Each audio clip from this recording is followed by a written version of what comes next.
Hello বন্ধুরা, welcome back to my channel জুইন্স ব্লগে অনেক অনেক স্বাগত সবাইকে। তো থাম্বনেল দেখে নিশ্চয়ই বুঝতে পেরে গেছো যে কি রিলেটেড ভিডিও হতে চলেছে। তো স্কিপ না করে কন্টিনিউ ভিডিওটা দেখতে থাকো, আশা করছি তোমাদের ভিডিওটা খুব ভালো লাগবে। আর বড়োদেরকে প্রণাম জানিয়ে ছোটদের অনেক অনেক ভালোবাসা জানিয়ে আজকের ব্লগটা স্টার্ট করলাম। তো দেখো বরবাবু চলে যাবে ডিউটিতে, আবার আমার দিন গোনা স্টার্ট হয়ে যাবে। তো সেই কারণে এটা আগের দিনের ভিডিও, যে রাতে মানে রাতের বেলায় সব প্যাকিং করছে। তো প্যাকিং তো 2-3 দিন ধরে চলছে, কিন্তু সেরকমভাবে ভিডিওটা করা হয়নি। আর ভিডিওটা কিন্তু প্রায় অনেক দিন হয়ে গেছে, প্রায় 2 সপ্তাহ পর কিন্তু আমি ভিডিও দেখছি ও চলে যাওয়ার পর। কারণ সঙ্গে সঙ্গে হয়ে ওঠেনি, আগের অনেক ভিডিও ছিল সেগুলো আস্তে আস্তে ডাউনলোড করছি, আপলোড করছি, সময় পাচ্ছিলাম না। মেয়ের স্কুল নিয়ে পড়াশোনা নিয়ে প্রচণ্ড পরিমাণে ব্যস্ত, যার জন্য কিন্তু আমার ভিডিওগুলো আপলোড করা হচ্ছে না।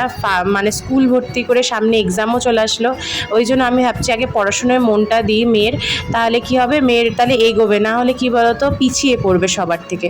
তো সেই কারণে ভিডিওগুলো খুব লেট করে হচ্ছে। তো এটা হচ্ছে ফজিবাবু যখন চলে গেল তার আগের দিনের ভিডিও, ও গোছাচ্ছিল সব কিছু।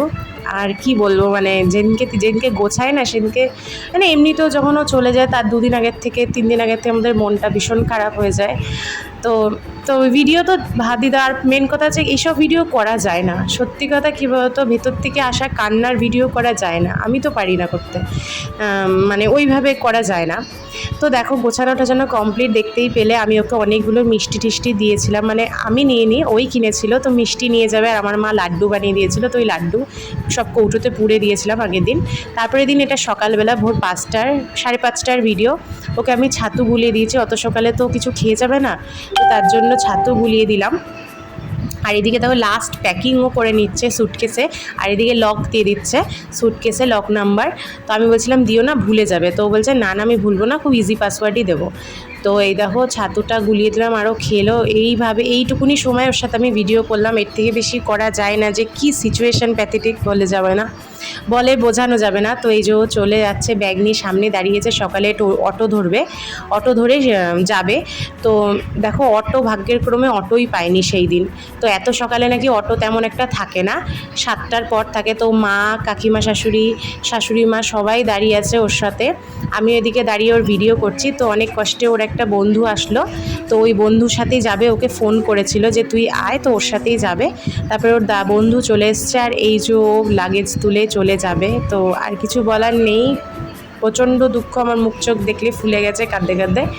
তো কিছু করার নেই না, এই দিনটা তো আমাদের ফৌজেনদের দেখতেই হবে না, ফজিবাবুর সাথে থাকতে গেলে এই দিনটা দেখতে হবে। তারপরে ও চলে যাওয়ার পর মনটা ভীষণ খারাপ ছিল, কি আর করব, ভিডিও তো সেরকমভাবে বানাতে পারিনি। তো এই একটা ভিডিও তোমাদের সাথে শেয়ার করলাম, যে ও চলে যাওয়ার পর ওর জামাটা আমি এইভাবেই কিন্তু বুকের কাছে টেনে নিই, যে এত মন খারাপ সেই জামাটার সাথেই শেয়ার করি। তো বলে বোঝানো যাবে না, বলতে গিয়ে চোখ ভারী হয়ে এসছে, মন কষ্ট লাগছে প্রচণ্ড পরিমাণে।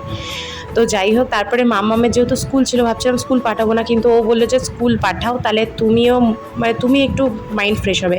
জানো তো স্কুলের মধ্যে আরও যত বাচ্চার মার আছে বেশিরভাগই আমার মতনই ফৌজেন, তো তাই ওদের সাথে এই জিনিসটা শেয়ার করলে না মনটা ভীষণ ভালো থাকবে। তাইও বললো যে তুমি চলে যাও, আর বাদবাকি যে মেয়েগুলো আছে ওদের সাথে গিয়ে গল্প করো, বসো, দেখো তোমার মন যে খারাপ হচ্ছে, দুঃখ পাচ্ছ, কষ্ট পাচ্ছ, মানে বুকটা ফেটে যায়। তো সেই জন্য এই কষ্টটা দূর করতে একমাত্র ওদের সাথে তোমার ভালো জমবে। তো আমি গেলাম, আর এই যে দেখো ওর সাথে গল্প করছে। ওরও আগের দিন এই মেয়েটারও বর বিএসএফে চাকরি করে, তো ওরও বড়ও আগের দিন চলে গেছে রাত্রির বেলায়, আর আমার বর সকালবেলায় গেল ভোরবেলায়। তো একই কথা শেয়ার করছিলাম, বাদবাকি সবই মোটামুটি ফোর্সম্যান, মামামের ক্লাসমেটের যত মাম্মিরা আছে সবই ফোর্সম্যানের বউ। তো সবার সাথে দুঃখ শেয়ার করে একটা আলাদাই মানে এনার্জি পাই। তারপরে বাড়ি এসেছি স্কুল থেকে মেয়েকে নিয়ে, তখন ওর বাবা ভিডিও করেছে, তোমাদের দাদাভাই। তো ভিডিওতে কথা বলছিলাম, পাশে আর একজন ওর কলিগ ওর সাথে কথা বলছিল মামামের সাথে। তো দেখো বন্ধুরা, ভিডিওটা এইটুকুনি, আশা করছি তোমাদের ভিডিওটা ভালো লাগলে অবশ্যই চ্যানেলটাকে সাবস্ক্রাইব করো, আর আমার পাশে থেকো, আর তোমরা সুস্থ থেকো, ভালো থেকো, আর দেখা হচ্ছে নতুন একটা ব্লগের সাথে।